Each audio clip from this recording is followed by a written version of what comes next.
안녕하세요. 옛 이야기입니다. 옛 이야기의 사연을 여러분들에게 읽어드릴 DJ 유진입니다. 구독과 좋아요 꼭 부탁드리며 오늘의 사연 바로 시작할게요. 안녕하세요. 저는 12살 아들을 키우고 있는 싱글맘입니다.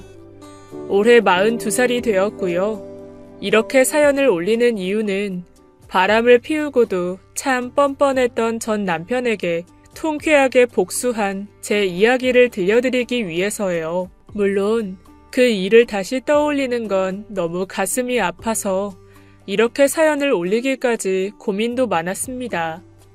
지금 생각해보니 전 남편과 결혼 생활을 하면서 대부분의 시간을 혼자서 화를 억누르는데 보낸 것 같습니다. 애써 평정심을 유지하려고 노력한 날도 많고요. 제가 참 가여울 만큼 많이 참고 살았습니다. 그러나 문제를 외면한다고 그 문제가 사라지나요? 혹시라도 저처럼 남편의 문제를 참고 견디는 분이 있으실 것 같아서 저도 용기를 내 몇 줄 적어봅니다. 돌아보면 저는 단란하고 화목한 가정을 꿈꿨던 평범한 미혼 직장인이었습니다. 저희 부모님처럼 살고 싶었어요. 부모님이 사이가 참 좋으시거든요.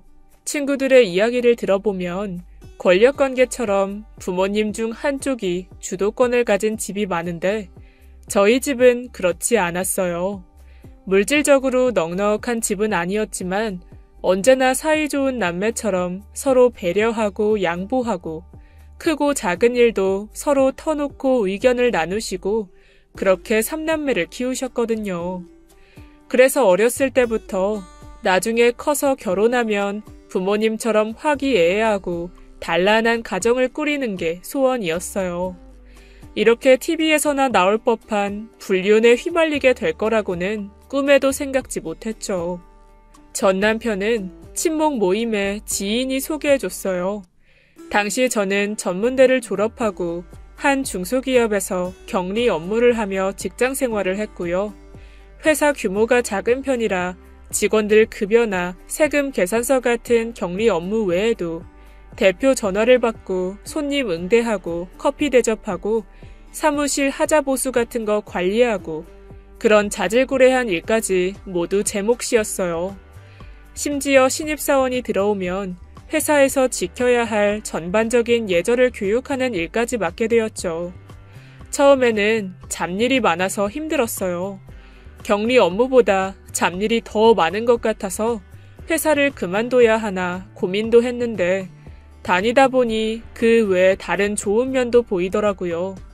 관리부에는 직원이 저 혼자라 옆에서 누가 이래라 저래라 지시하는 사람도 없고 칼퇴가 가능했고 사장이 직원들 생일과 연말에는 보너스를 챙겨줘서 그런 거 보면서 7년 가까이 다녔죠. 직원 복지로 매달 헬스장 이용도 가능한 터라 운동도 시작했어요.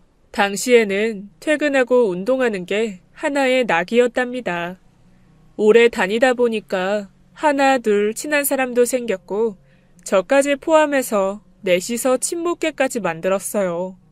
그중 지연 언니라고 있었는데 겉보기에는 저랑 나이대가 비슷한 또래처럼 보였지만 알고 보면 우리 넷 중에 가장 나이도 많고 결혼도 일찍 해서 이미 결혼한 지 10년이 훨씬 넘었다고 했어요.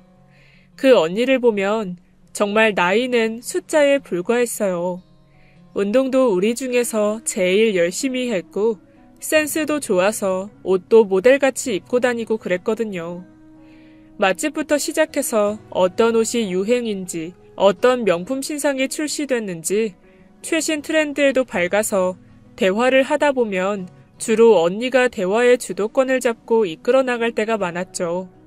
저는 그런 거에 그리 관심을 두는 편이 아니라서 그냥 들으면서 맞장구만 치는 정도였고요. 맞아요. 주장이 강하고 목소리가 큰 언니라 개인적으로는 지연 언니가 좀 부담스러웠어요. 더욱이 언니는 나이트 클럽이나 클럽에 놀러가는 것에 대해 거리낌이 없었거든요. 내 중에서 혼자 기혼자였는데 가장 개방적이었달까요? 뭐 아이도 없었고 남편이 무역 일을 한다고 들었는데 그래서인지 해외 출장도 잦고 집에 혼자 있는 시간이 길고 마음 뜰 곳이 없어서 더더욱 그랬을지도 모르겠네요. 종종 지연 언니가 어디 물 좋은 클럽에 가자고 꼬셔도 개인적으로는 별로 좋아하지 않아서 이리저리 핑계를 대고는 했죠. 회사 입사 초반에는 항상 연애를 하고 있었어요. 남자친구는 공무원 준비생이었는데 사실 처음 만날 때부터 고시생은 아니었어요.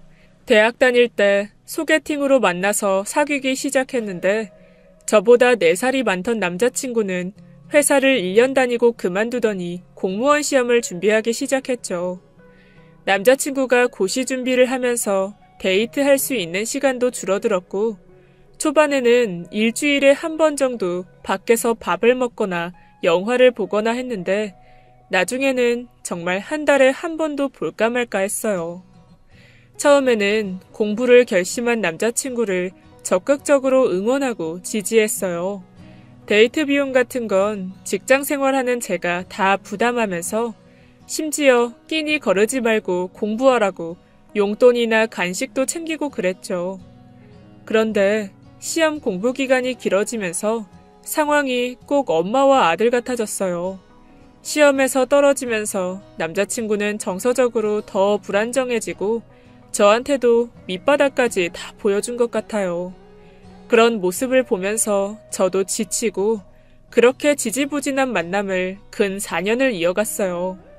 나중엔 지연 언니가 내 상황을 알고는 그만두라고 난리였죠.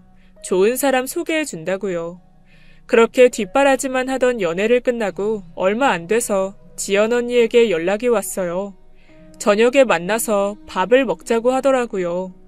제가 요즘 좀 우울하고 지쳐 보인다고 몸보신을 시켜주고 싶다는데 안 나가기도 그렇고 약속 장소로 갔어요. 언니가 제가 다니는 회사 근처에 좋은 고깃집이 있다며 거기로 오라고 하더라고요. 하필 그날이 다른 부서 팀장이 그만두는 날이라 조촐한 송별 파티를 준비해야 했고 그 뒷정리를 하느라 평소보다 20분 정도 퇴근이 늦었어요. 금요일 저녁이라 거리에는 차도 많고 사람도 많았죠. 인파가 가득한 거리에서 사람에 떠밀려 약속 장소까지 갔어요. 생각보다 고급 음식점이었고 언니는 룸을 따로 잡았더라고요. 가보니까 웬 젊은 남자와 같이 있었어요. 한눈에도 반듯한 생김새에 정장을 입고 있었죠. 저를 보더니 지연 언니가 환하게 웃으며 말하더라고요. 자기 후배인데 마침 오늘 시간이 된다길래 불렀다고요. 평소 저를 보면서 후배랑 잘 맞을 것 같아서 이렇게 자리를 마련했다고요. 그러면서 큰 목소리로 우리 경민이가 이제까지 고시 공부하는 남자 뒷바라지만 해보고 제대로 된 연애를 못 해봤는데 그러기에는 얼마나 아까운 애인지 보라며 떠들어대는 거예요. 저는 이내 민망해지고 짜증이 치솟기 시작했어요. 처음 만나는 남자 앞에서 저에 대해서 그런 식으로 말하는 게 싫었거든요. 사실 저는 그 자리가 되게 부담스러웠어요.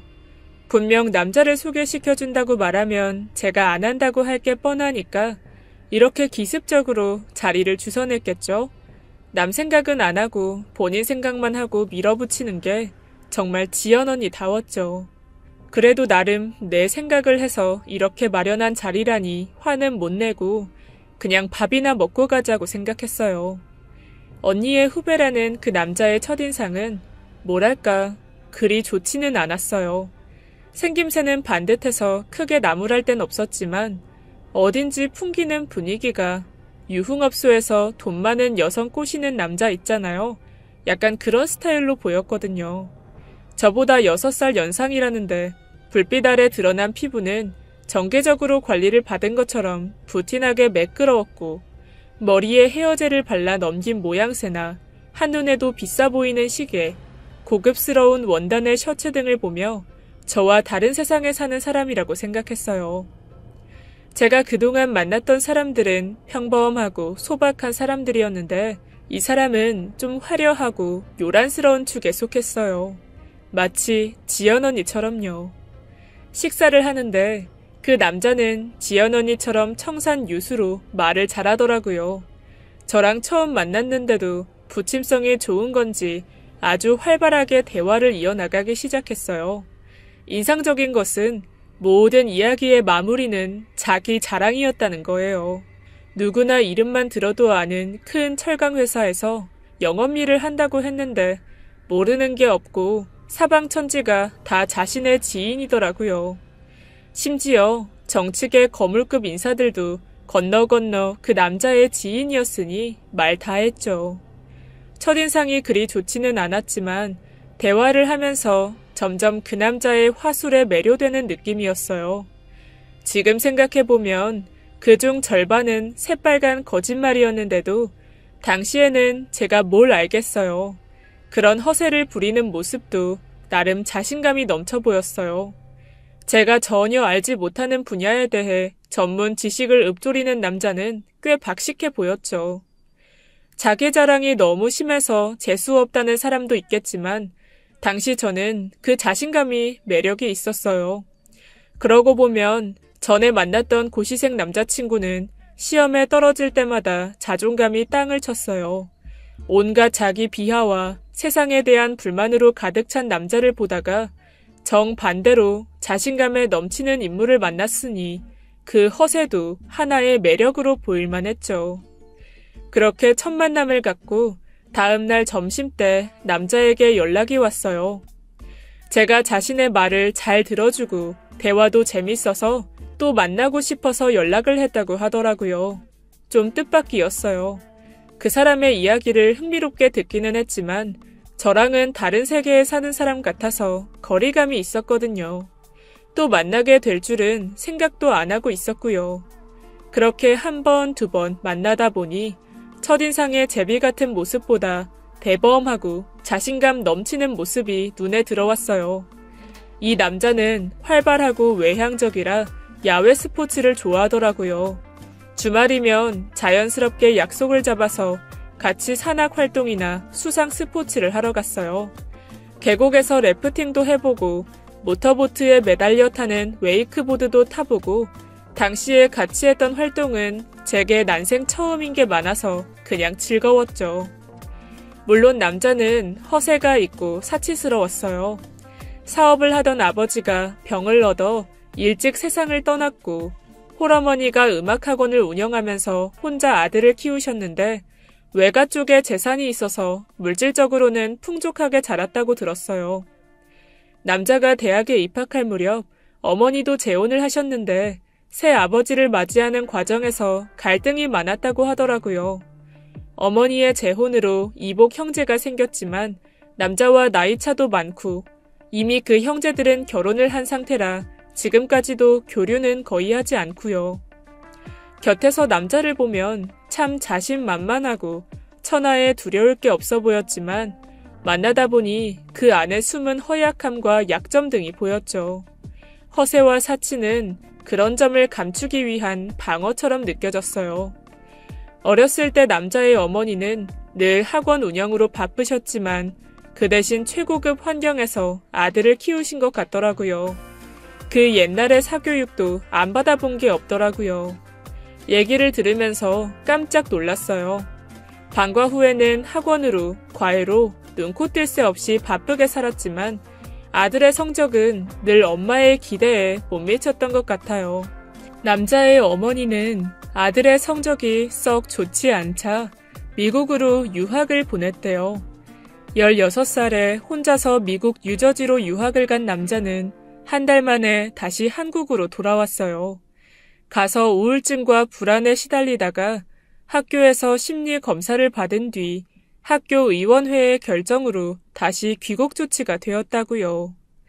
남자는 이 이야기를 털어놓으며 당시 한국으로 돌아가는 비행기 안에서 느꼈던 자괴감, 자기 혐오에 대해서 털어놓았어요. 겉으로는 참 물질적으로 풍요로운 집에서 잘 자란 것 같은데 얘기를 들어보면 저는 상대적으로 정말 행복한 가정에서 자란 거였죠. 저는 3남매의 둘째인데 부모님이 공부를 강요하는 스타일도 아니었고요. 우리 가족은 주말이면 어디든 놀러 나가고 중요한 날이라면 가족끼리 모여 축하하면서 화기애애한 분위기였거든요. 남자가 우리 집의 단란함을 부러워하는 것도 이해가 갔죠. 남자는 어머니가 재혼한 이후로는 새 아버지와 어머니가 가정을 꾸린 그 집에 1년에 한 번 갈까 말까 했어요. 제가 그래도 명색이 새아버지인데 서로 잘 어울리면 좋지 않겠냐고 했더니 새아버지는 매사에 자신의 말이 옳다고 생각하고 자신의 의견만 주장하는 탓에 대화가 어렵다고 머리를 흔들더라고요. 저는 옆에서 그 모습을 보고 속으로 웃음이 났죠. 남자 역시 매사에 자신의 말이 다 옳다고 우기는 유형이었거든요. 남자가 발견한 새아버지의 가장 싫은 모습이 알고 보면 자신의 모습인데 말하지는 않았지만 정말 아이러니했죠. 그렇게 서로를 알아가면서 1년 반의 시간이 흘렀고 남자는 제게 비밀을 털어놓았어요. 사실은 과거에 결혼을 한 번 했다가 이혼을 했다고요. 대학 때부터 8년 넘게 만난 여자와 결혼을 했는데 알고 보니 여자가 양다리 생활을 하고 있었다고요. 여자는 회사에 입사하면서 직장에서 만난 상사와 불륜 관계를 맺고 있었는데 이 남자와 결혼을 한 이후에도 그 관계를 유지했다고 해요. 다행인지 그 사실은 일찍 발각이 돼서 불과 3개월에도 못 미치는 결혼 생활이 끝났다고요. 그러나 사랑했던 여자의 배신이 트라우마처럼 작용해서 남자는 한동안 사회생활도 못할 만큼 힘겨웠다고 하더군요. 당시에 그 말을 듣고 정말 깜짝 놀랐죠. 한편으로는 마음이 아팠어요. 그렇잖아요. 어렸을 때 부모의 사랑도 제대로 받지 못했는데 사랑했던 연인에게도 배신을 당했으니 그 아픔은 제가 대신 헤아릴 순 없겠지만 정말 세상이 무너지는 힘겨움이었겠죠. 한편으로는 그런 아픔을 딛고 국내 굴지의 철강회사에 입사하고 자존감을 잃지 않고 씩씩하게 다시 재기한 남자가 대견하게 느껴지기도 했어요. 사실 돌싱이라는 고백을 들었을 때 저는 그만 만나려고 했어요. 주변에 이야기하고 조언을 구하기도 했는데 친한 친구들은 적극적으로 결혼을 말렸어요. 어떤 친구는 네가 뭐가 부족해서 한번 다녀온 사람을 만나려고 하는지 이해가 안 간다는 반응이었죠. 그 사람 학벌이 너보다 더 좋고 그 사람이 너보다 더 부유한 게 결혼의 이유라면 그냥 그만두라고 하더라고요. 그런 게 결혼 생활의 행복을 보장해주진 않는다고요. 어떤 친구는 처음 이혼이 어렵지 그 다음 이혼은 더 쉬울 거라고 그러니까 초혼인 너는 정신 바짝 차리고 그런 사람한테 낚이지 말라고 경고하더라고요. 막상 그 남자를 소개해준 지연 언니는 남편이 아예 해외로 사업체를 옮기면서 머나먼 남미로 떠난 뒤였어요. 이후로는 연락을 안 하고 살았죠. 아마 연락이 닿았더라도 그 언니는 제게 돌싱이 어때서 그러냐고 얘기했겠지만요. 그런데 지금 아무리 생각해봐도 이 남자랑 결혼할 팔자였는지 당시에는 그런 말을 들어도 자꾸 마음이 이 남자에게 기울더군요. 생각해보면 이 남자는 사랑 표현에도 참 적극적이었거든요. 하루에도 몇 번씩 통화를 하고 메시지를 보내고 애정 표현이 적극적이라 진심으로 내가 사랑받고 있다는 느낌이 들었어요. 과거의 연애에서는 제가 주로 상대를 처음부터 끝까지 챙기는 타입이었는데 이번에는 정반대로 남자가 저를 세심하게 챙겼죠. 겉으로는 허세 떨고 세 보이는 척해도 연인에게는 살갑게 기념일을 챙기며 사근사근한 면이 있었거든요. 특히 다니던 회사가 규모를 확장하면서 인력 충원은 제대로 안 된 상태에서 저 혼자 고생을 많이 했는데 회사의 소모품처럼 일을 하다가도 퇴근하고 남자를 만나면 그간의 스트레스가 싹 날아가는 기분이었거든요. 사실 그간 선물로 받은 부담스러울 만큼 고가의 명품 신발이나 가방, 액세서리 등을 모두 돌려주며 이 남자와 헤어지려고 한 적도 있었어요. 그러나 앞서 남자와의 이별을 상상하면 이별 이후 저 역시 타격이 클 것 같더라고요. 그리고 어디서 이렇게 또 나를 잘 챙겨주는 남자를 만날 수 있을까? 당시에는 그런 생각을 했어요. 물론 지금의 제가 과거의 저를 뜯어 말릴 수만 있다면 정말 적극적으로 당시에 제 자신에게 헤어지라고 종용했을 거예요. 그 남자가 저에게 청혼을 했을 때 저는 마음의 준비가 돼 있었답니다. 남자는 제가 착하고 자신을 믿어주는 모습에 결혼을 결심했다고 했죠. 우리 집의 단란한 분위기를 익히 잘 알고 있는 남자는 나와 우리 집처럼 화목한 가정을 꾸리고 싶다고도 말했어요. 그땐 이 남자에게 그런 예쁜 가정을 선사하고 싶다고 생각했죠. 청혼을 받고 한동안 부모님을 어떻게 설득해야 할까 고민했습니다. 당시의 아빠는 제 예상보다 더 심하게 반대를 하셨어요. 우리 딸은 초혼이고 아빠 생각에 세상에 미혼인 남자는 지천으로 널려 있는데 왜 굳이 한번 결혼하고 이혼한 전력이 있는 남자와 결혼을 하려고 하는지 아빠는 당최 이해할 수가 없다고 하셨죠. 아빠는 심지어 외국인 사위도 좋은데 아빠 기준에서 이혼 사유가 어떻든 돌싱남과의 결혼은 정말 아니라고 하셨어요. 그러나 생각 외로 엄마는 이 남자에게 호의적이셨어요. 평소 남자가 제 선물을 준비할 때 엄마 선물까지 같이 챙기고는 했거든요. 저도 이 남자 만나면서 엄마에게 남자의 집안이나 학벌, 다니는 회사, 연봉 등에 대해 꼼꼼하게 말을 해뒀고 엄마는 남자의 자라온 환경이 유복하나 좀 불행했다고 여기면서도 본인이 열심히 해서 좋은 대학에 가고 국내에서 가장 큰 철강 회사에 다닌다는 것에 큰 점수를 주셨죠. 물론 엄마도 저는 초혼인데 돌싱과 굳이 결혼할 이유가 있냐고 물으시더라고요. 조건이 어떻든 엄마도 우리 딸이 너무 아깝다고요.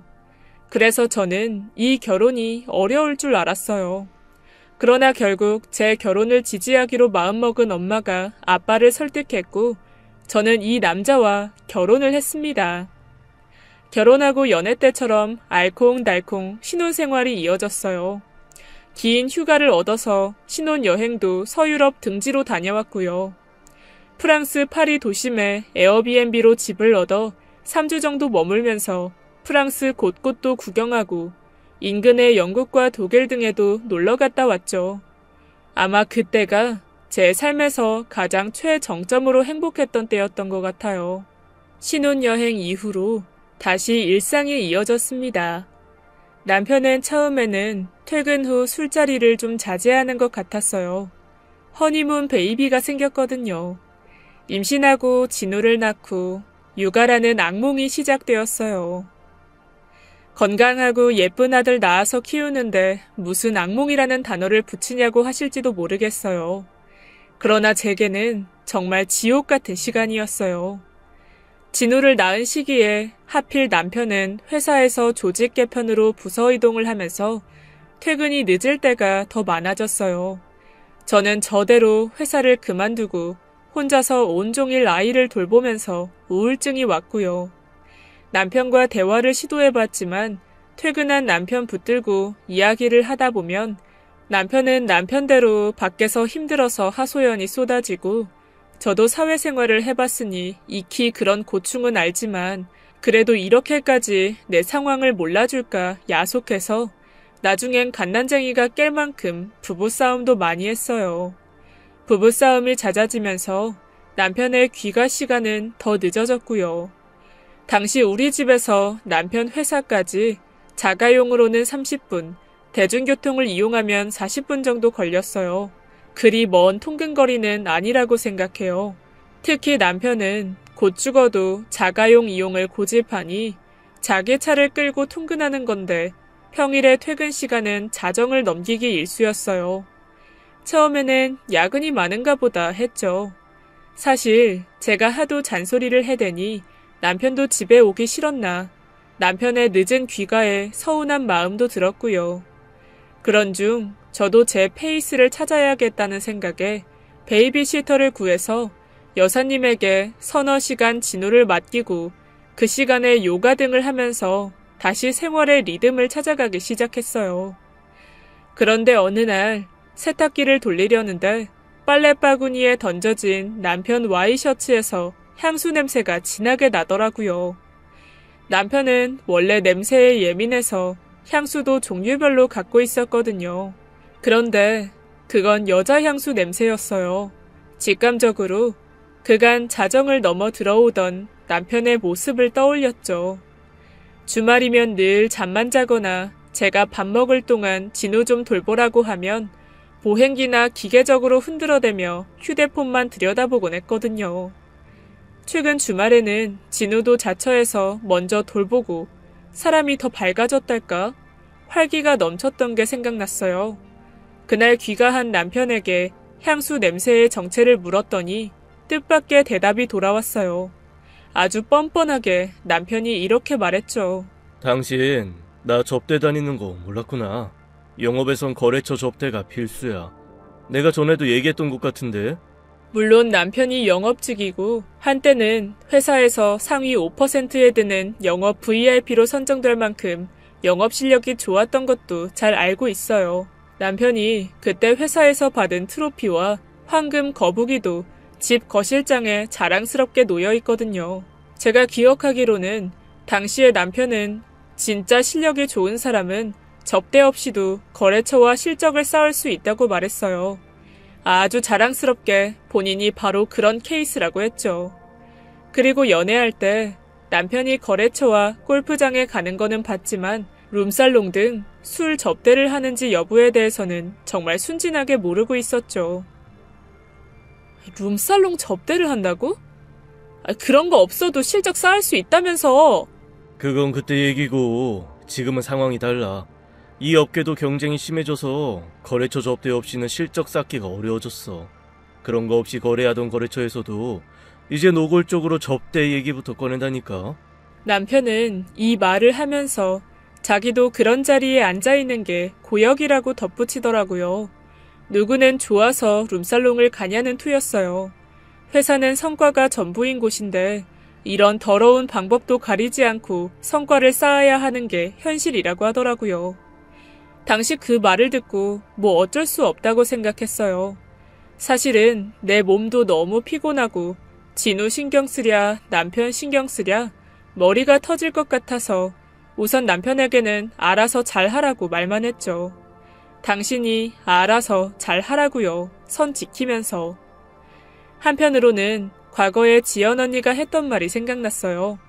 지연 언니 남편도 무역 일을 하면서 밖으로 많이 도는 스타일이었거든요. 그때 언니가 말했죠. 자신은 남편에게 말했대요. 밖에서 자기가 무슨 일을 하든 난 신경 끌게. 대신 내 눈에만 안 띄면 돼. 라고요. 당시에 저는 남편의 외도를 용인하면서 같이 사는 게 이해가 안 됐어요. 그런데 막상 내 몸이 너무 지치니까 그런 거에 일일이 신경 곤두세우고 사는 게 정신적으로도 감당이 안 되더라고요. 다행히 와이셔츠 향수 사건 이후로는 또 집안이 잠잠해졌어요. 남편이 의식적으로 조심을 했는지 어떤지는 모르겠지만 듣기로는 새로 개편된 부서 일에도 좀 적응이 되었고 인력도 충원해서 덜 바쁘다며 정시 퇴근하는 시간도 늘었고요. 그렇게 삶이 안정적으로 흐르는 듯 보였죠. 그런데 진우가 만 2돌 될 무렵 남편이 자기 회사를 차리겠다고 선언했어요. 아무래도 새로운 부서 개편 이후로 하던 일도 바뀌고 거기에 적응하며 몇 년을 다녀봤지만 힘들다고 토로하더라고요. 들어보니 기존의 영업 업무에서 기획 전략 업무를 확대했는데 시간당 쳐내야 할 업무량도 너무 많고 이제는 회사를 나와서 개인 회사를 세우고 싶다고 하더라고요.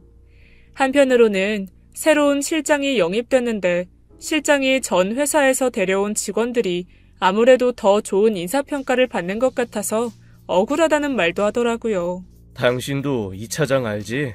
그 사람 진짜 일 잘했는데. 지난달에 그만둔 거 다 실장이 압력 넣어서 그래.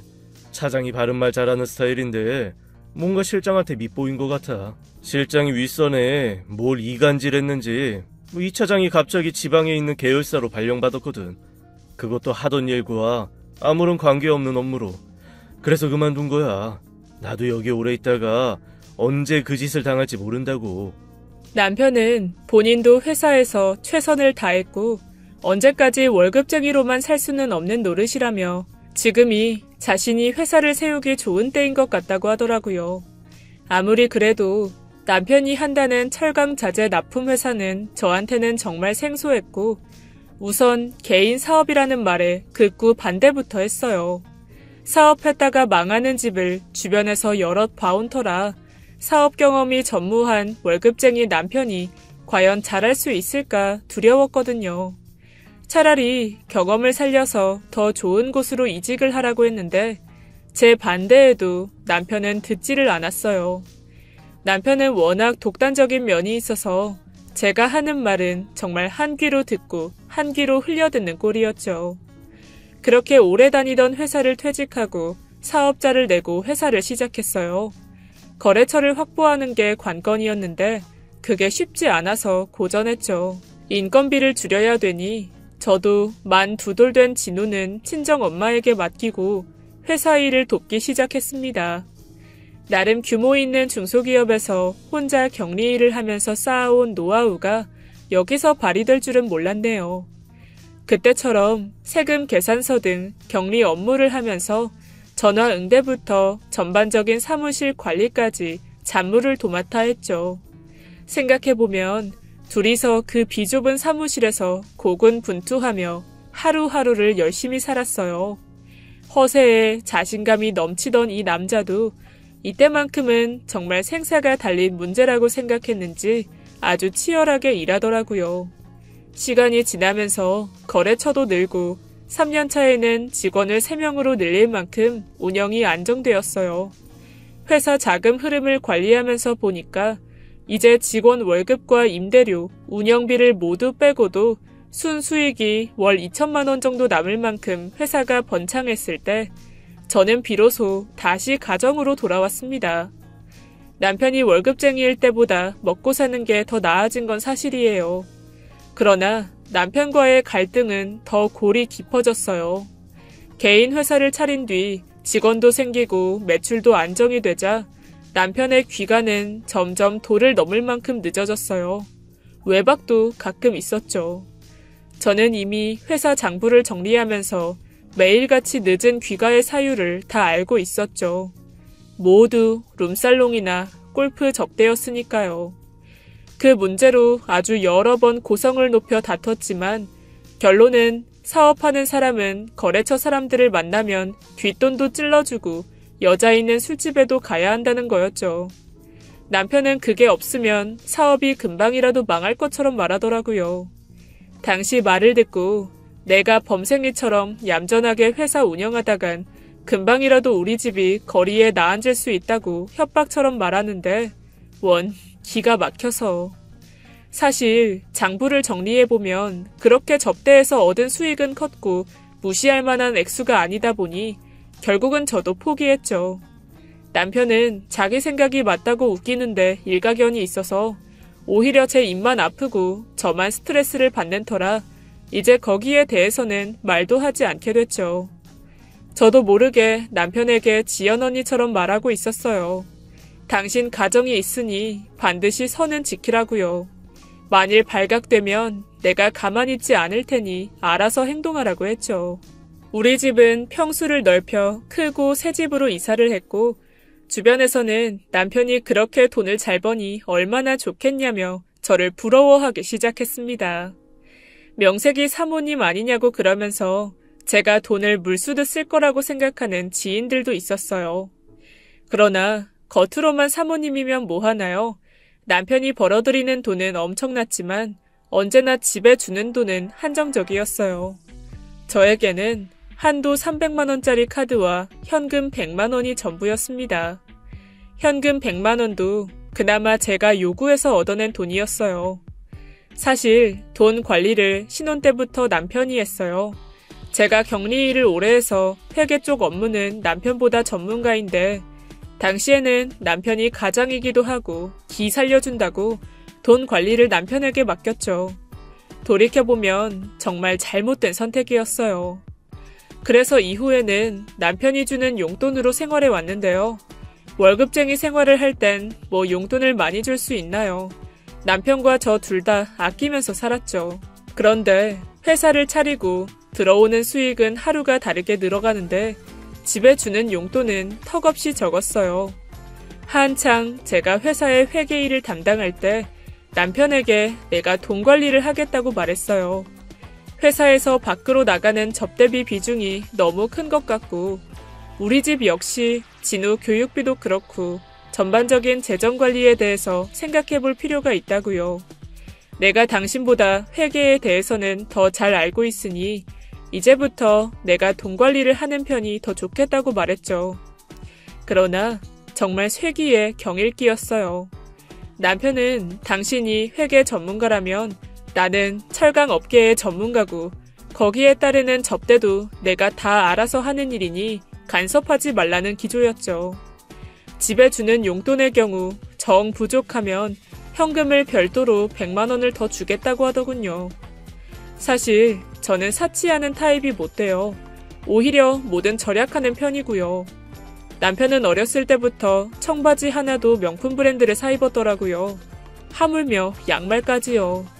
남편도 진우 태어나고 새 회사를 차릴 때까지만 해도 사치를 자제하고 아끼는 듯 보이더니 현재 벌이가 좋다 보니 과거의 버릇이 부활한 것 같아요. 그래서 남편은 다시 모든 명품으로 치장하며 살았어요. 저도 거기에 맞서서 비싼 물건을 카드로 긁으며 살면 차라리 스트레스라도 안 받을 것 같은데 사실 이성적으로 생각하면 그렇게 비싼 물건이 왜 필요한지 모르겠어요. 왜 굳이 명품 브랜드 양말을 신어야 하고 명품 청바지가 왜 좋은지 잘 모르겠더라고요. 그 돈만 있으면 차라리 저축해서 다른 좋은 일에 쓰는 게 제 성향이에요. 그래서 남편이 뭘 사든 신경을 끄고 저는 저대로 진우에게 지금 형편에서 가장 좋은 거 먹이고 입히는 거에 집중하면서 살았죠. 막상 가을에 가디건 한 장이 필요해서 쇼핑몰에 갔다가도 3만 원 하는 가디건 한 장도 만지작거리다가 그냥 내려놓고 돌아서는 저를 볼 때면 왜 이러고 사냐 그런 한탄도 했어요. 사실 옷을 도로 내려놓은 이유는 남편 휴대폰으로 카드 알림 메시지가 뜰 텐데 그게 너무 싫었거든요. 왜 내가 필요한 물건을 사는 것도 이렇게 눈치를 봐야 하는지 제가 참 한심스러울 때도 많았어요. 사업이 번창하면서 남편은 새로운 지사 설립을 계획했어요. 부산에 지사를 낸다고 하더라고요. 이후로 한 달의 반 이상은 부산에 머물기 시작했죠.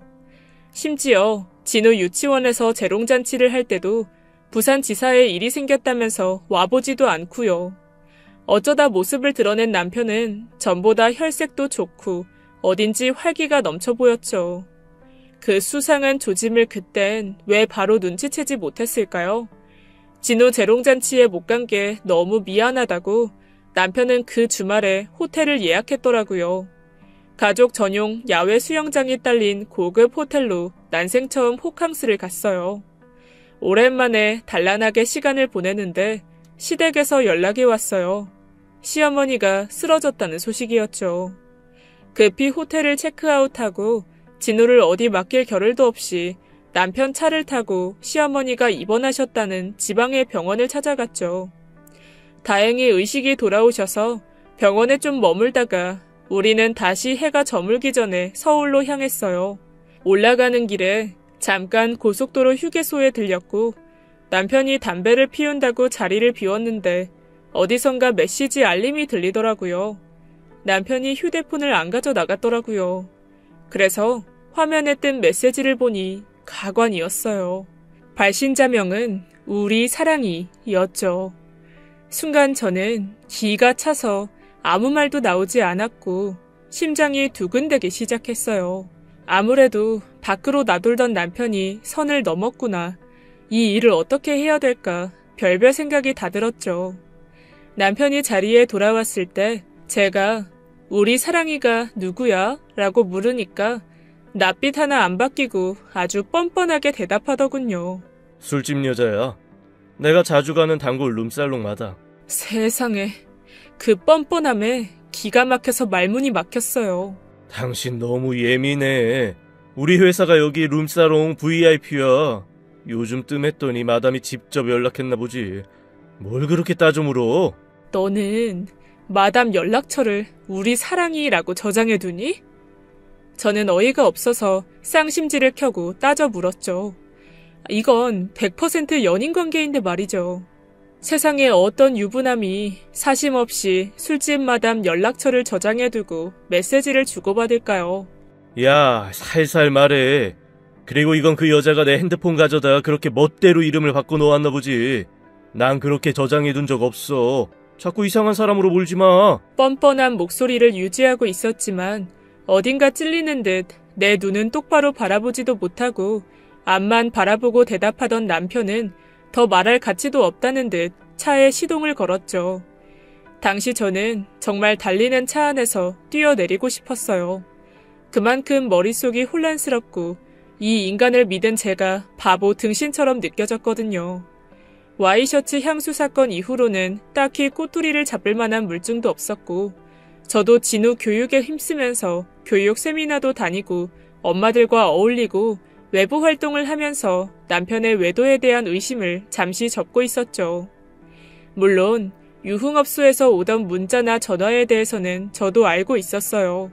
여전히 남편은 활발하게 접대를 해왔으니까요. 가끔 제 눈에 띈 남편 휴대폰 화면에 뜬 메시지 발신인은 무슨 바 또는 살롱 이름으로 짐작되는 건 있었지 이렇게 대놓고 우리 사랑이라는 애칭은 또 처음이었죠. 한편으로는 아무것도 모른 채 고온이 잠든 우리 진우를 보면서 이성을 차리자고 생각했죠. 제가 이렇게 길길이 날뛴다고 남편이 그동안 하던 접대를 멈추고 가정적인 남편으로 돌아올 리도 만무했고 그건 정말 해가 서쪽에서 뜰 일이었고요. 그날 남편과 냉랭한 시간을 보내고 다음 날 남편은 이른 새벽부터 집을 나섰어요. 아마 부산지사에 가는 모양이었죠. 그날 아침 저는 진우를 어린이집에 등원시키기 무섭게 남편 회사로 향했어요. 회사 직원들은 제가 다 얼굴을 익히 알고 있고 그중 총무팀의 서우리 씨와는 제가 직접 인수인계를 하면서 친해진 사이였죠. 저보다 나이는 훨씬 어렸지만 생각하는 것도 어른스럽고 차분해서 저는 우리 씨가 믿음이 갔어요. 처음에 우리 씨는 저를 사모님이라고 불렀지만 저는 그 호칭이 너무 어색해서 언니라고 불러달라고 했고 그렇게 언니 동생 하는 사이가 되었습니다. 진우도 우리 씨를 이모라고 부르며 잘 따랐죠. 저는 우리 씨에게 회사 1층의 카페에서 따로 만나자고 연락을 했어요. 평소 우리 씨는 남편의 무분별한 법인카드 사용 내역을 저에게 보고하기도 했고 접대비의 과도한 지출에 대해서는 저와 같이 걱정해 주기도 했거든요. 우리 씨는 아니나 다를까 남편이 법인 명의로 고가의 수입 스포츠카를 구입했다는 소식을 전해줬어요. 구입 시기를 확인해 보니 부산지사를 세운다며 부산에 내려가기 시작했던 그때와 겹쳤죠. 언니, 그거 어떤 여자가 타고 다녀요. 제가 우연히 목격하고 언니한테 얘기를 해야 될까 말까 한참을 망설였어요. 그런 차를 사줄 정도면 보통 관계는 아닌 것 같은데 어떻게 해야 될까요?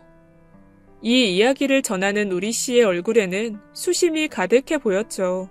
그런 우리 씨를 보는데 저도 모르게 눈물이 났어요. 순간 무서운 직감이 들었거든요. 그리고 그런 직감은 한 번도 틀린 적이 없었죠. 법인 명의로 샀다는 그 스포츠카를 타고 다니는 그 여자가 바로 우리 사랑이일 거라는 직감이요. 저는 더 이상 이 상황에서 꼭두각시처럼 가만히 있을 수는 없었어요. 저는 우리 씨에게 남편이 부산지사로 사용하는 광안리 회사 주소를 확인받았어요. 세상에 회사가 있다는 건물은 오피스 지구도 아니고 주거용 아파트 단지더군요. 그리고 우리 씨에게 한 가지 부탁을 했죠. 지금 나는 부산에 다녀올 예정인데 내일 내가 서울에 돌아와서 곧바로 확인할 수 있도록 설립 일자부터 현재까지의 모든 장부를 준비해달라고요. 곧바로 부산으로 가는 KTX를 끊어서 남편이 법인 명의로 구입한 광안리의 한 아파트로 달려갔습니다. 바다가 훤히 보이는 전망 좋은 고급 아파트더라고요. 새로 이사한 우리 집 거실창 너머로는 빽빽하게 들어선 다른 아파트 건물만 질비하게 보이는데 너는 이런 탁 트인 전망을 갖춘 아파트에서 살림을 차리고 그렇게 우리 집에 등한시했구나. 저는 속으로 칼을 갈았습니다. 그렇게 몇 시간을 기다렸을까요? 밤 10시경 늘씬한 한 여성과 팔짱을 끼고 하하호호 웃으면서 아파트 공동 현관으로 들어선 남편과 마주했습니다. 남편은 제 얼굴을 보더니 한동안 아무 말도 못했어요. 그러나 이내 뻔뻔한 본색을 드러내며 묻더군요. 당신이 이렇게 먼 곳에 무슨 일이냐고요. 남편 옆에 고목나무 매미처럼 찰싹 붙어있던 그 여자 역시 크게 놀라지도 않더군요. 오히려 조강지쳐 얼굴이 궁금했는데 이렇게 생겼구나 하는 표정으로 내 얼굴을 자세히 뜯어보는 느낌이라 너무 불쾌했습니다. 남편은 여자의 손을 떼어내고 내 팔을 붙잡으며 근처 카페에 가서 얘기를 좀 하자고 하더군요. 나는 강하게 손을 뿌리치며 명령했습니다. 같이 집에 가자. 나 너네 집 올라가서 어떤 꼬라지로 잘 살고 있는지 확인할 거야. 야, 경민아. 왜 그래? 잠깐 얘기 좀 하자. 남편이 나를 붙들더니 그 여자에게 먼저 올라가라는 눈짓을 하더군요. 여자가 엘리베이터 열림 버튼을 눌렀고 마침 1층에 있던 엘리베이터 문이 열리기 무섭게 나는 남편의 손을 뿌리치고 여자의 손을 확 잡아 끌며 엘리베이터에 탔습니다. 아니, 왜 그러세요? 여자가 잔뜩 인상을 찌푸리며 새된 목소리를 내더군요. 나는 남편에게 조용히 말했습니다. 나 여기까지 오느라 너무 피곤했어. 일 시끄럽게 만들지 말고 조용히 너네 집으로 가자. 남편은 뭐 어쩔 수 없다는 듯 순순히 18층을 눌렀습니다. 뭐 말할 것도 없이 좋은 집이었어요. 현관부터 거실과 주방, 화장실까지 값비싼 대리석으로 휘감은 집이었죠. 80인치는 좋게 돼 보이는 TV부터 내가 고민만 하다가 예산을 생각하여 구입을 포기했던 고급 수입 소파 세트와 그 외 가구들이 시선을 사로잡았어요. 그리고 드넓은 거실창 너머로 보이는 휘황찬란한 광안리 바다의 아름다운 밤 풍경이 고고하게 그 자리에 있었죠. 안방에는 퀸사이즈 고급 침대가 있었고 옷장을 열어보니 한눈에도 색감과 원단이 고급스러운 명품 옷가지들이 질비했습니다. 경민아. 내 이름 부르지 마. 저는 차분히 대답했습니다. 네가 원하면 우리 이혼하자. 이렇게 된 마당에 나도 다 인정할게. 우리 가족을 그동안 기만해온 남편의 행동에 대해서 믿기지 않을 만큼 으리으리한 고급 아파트와 내연녀의 존재에 대해서 막상 두 눈으로 확인하고 나니 머릿속이 하얘지지도 않고 눈물도 나지 않고 오히려 담담했습니다. 이미 우리 사랑이라는 메시지를 본 순간 어쩌면 나는 모든 결과에 대한 마음의 준비를 했던 것인지도 모릅니다. 그런데 남편 곁에서 여전히 고목나무 매미처럼 붙어있던 그 여자가 오히려 내 담담한 표정을 보고 웃더라고요. 그리곤 남편에게 귓속말을 했습니다. 나는 그런 두 사람을 물끄러미 지켜봤어요.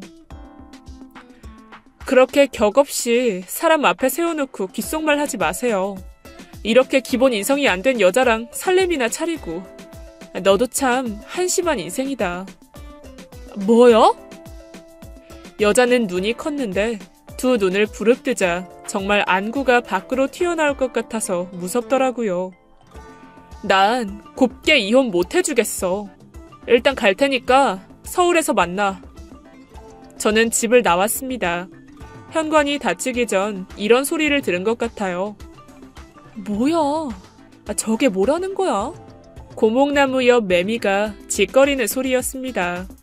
서울로 돌아와서 다음 날 우리 씨에게 전화를 걸었어요. 모든 직원이 퇴근한 저녁 시간 빈 사무실에서 우리 씨를 만났습니다. 우리 씨는 내가 요청한 것처럼 만반의 준비를 다 해놓고 나를 기다리고 있었죠. 그런 우리 씨를 보자 나도 모르게 눈물이 났지만 입술을 깨물었습니다. 여기서 마음이 약해지면 나만 손해라는 그런 생각이 들었거든요. 그리고 차근히 장부를 확인했어요. 회사 설립 이후로 사용한 지난 법인카드 내역을 모두 꼼꼼하게 확인했죠. 모두를 확인하는데 근 3일이 걸렸지만 옆에서 우리 씨가 같이 도와줘서 확인하는 일은 생각보다 빨리 끝났습니다. 지난 2년여 가까이 용역비 형태로 다달이 500만 원이 한 여자 앞으로 지급되고 있었죠. 나아가 그 아파트 월세 200만 원도 매달 법인카드로 지불되고 있었고요. 게다가 허위 세금 계산서로 세금 포탈도 이뤄지고 있었어요. 언니도 아시죠? 법인카드를 업무 외 용도로 사용하는 건 업무상 횡령죄라서 분명 처벌받을 거예요. 우리 씨는 이 일은 반드시 형사처벌을 받아야 한다고 강조했어요. 저도 같은 생각이었습니다. 사전에 변호사를 통해 어떻게 남편을 형사 고발할 수 있을지 법적으로 꼼꼼하게 검토했어요. 나아가 이혼 소송에 대해서도 상담을 받았습니다. 그리고 남편에게 연락해 이혼을 통보했어요. 이미 남편은 내가 이렇게 세밀한 조사를 했을 줄이야 꿈에도 몰랐겠죠. 나한테는 관심이 워낙 없던 터라 내가 자신의 회사 총무팀 직원과 절친하다는 것도 몰랐을 거고요. 어쩐 일로 당신이 이런 반가운 소식을 전하냐는 말투로 남편은 이혼 소식을 반기는 듯 했습니다. 아주 순순히 이혼하겠다고 하더군요. 내가 당신 재산 파악 좀 해봤는데 당신 대단하더라. 진짜 능력 있는 남자야. 나 그동안 당신한테 용돈 받고 눈치 보며 돈 쓰느라 그렇게 재산이 많은 줄은 꿈에도 몰랐네. 나랑 이혼하려면 위자료로 30억 요구할게. 이거 딱 당신 재산의 반이야. 뭐? 그 뻔뻔한 남편도 기가 찬지 잠시 말을 멈췄습니다. 진우 생각해서 위자료 3억에 양육비 매달 150만 원 줄게. 당신 지금 나랑 장난하니? 이혼이 애들 소꿉장난인 줄 아나 보네? 내가 위자료에 정신적인 피해보상금 추가로 청구 안 한 것만 해도 고맙게 생각해. 재산 절반, 30억 원으로 협의 안 되면 당신이 지금껏 한 공금 횡령, 세금 포탈 증거자료를 모두 고발할 거야. 그리고 남편에게 횡령에 대한 증빙자료 사진을 몇 장 보냈습니다. 그래도 남편은 눈 하나 까딱 안 하는 것 같더라고요. 그러나 제가 잘 알고 있죠. 허울만 좋고 실속 없는 이 사람, 온갖 허세로 내면의 약점을 숨겨온 이 사람, 지금 속으로는 아주 벌벌 떨고 있을지도 모릅니다. 무슨 배짱인지 남편은 끝까지 마음대로 하라고 당당하게 나오더군요. 옆에 사랑이라는 여자가 있어서 세상 무서운 줄 몰랐던 걸까요? 저는 그 길로 바로 모든 증거자료를 경찰과 국세청에 제출했습니다. 법인카드 무단 사용을 비롯해 차명 계좌 이용 등 남편의 고의적인 세금 포탈 행위는 형사처벌건이었습니다. 10년 이하의 징역에 처해질 수도 있는 중죄였죠. 본격적인 경찰 수사가 들어가고 회사는 압류수색을 받았어요. 남편은 회사의 기밀 서류를 함부로 열람했다며 저와 서울이 씨를 공동 고소하겠다고 펄펄 뛰었지만 결국 그는 수사 과정에서 자신의 모든 혐의를 인정했습니다. 저는 변호사와 논의 끝에 남편을 피고 1, 상간녀를 피고 2로 지목해 위자료 청구 소송을 했어요. 참 길고 지지부진한 법정 싸움 끝에 마침내 제가 승소했고 위자료를 두둑하게 받게 되었습니다. 물론 재산 분할도 잘 끝마쳤고요. 꽤나 많이요. 제가 남편 회사 창립 멤버이기에 재산을 형성하는데 제 기여도가 컸다고 하더라고요. 이혼 후 남편은 형사처벌에서 보석금을 내고 풀려났다고 들었습니다. 아마 그는 재기를 꿈꿨겠지만 워낙 방만했던 경영은 오래가지 못했습니다. 김영란법이 시행되면서 사기업에 대한 회사 감사도 강화되고 실력이 아니라 접대로 성공한 남편의 회사는 결국 문을 닫게 되었습니다. 참, 저를 적극적으로 도왔던 우리 씨는 어떻게 되었냐고요? 저와 여전히 돈독하게 지내고 있어요. 그 회사를 나와 더 좋은 회사로 이직해 회사 생활을 하고 있고요. 남편처럼 악연 같은 연이 있는가 하면 이렇게 어려울 때 힘이 되어준 고마운 인연도 있네요. 가정을 나 몰라라 하고 내 연유에게 아낌없이 투자하며 뻔뻔하기 이를 데 없던 허세 좋은 전 남편은 합당한 벌을 받았다고 생각합니다. 제 아무리 허울이 좋아도 속이 텅 빈 껍데기 같다면 결코 오래가지 못한다는 교훈을 얻었죠. 우리 진우도 내실이 강한 아이로 키울 겁니다. 지금까지 제 긴 이야기를 들어주셔서 감사합니다. 지금까지 옛이야기였습니다. 끝까지 함께 해주신 여러분 진심으로 감사드리며 저는 내일 이 시간 다시 돌아올게요. 감사합니다.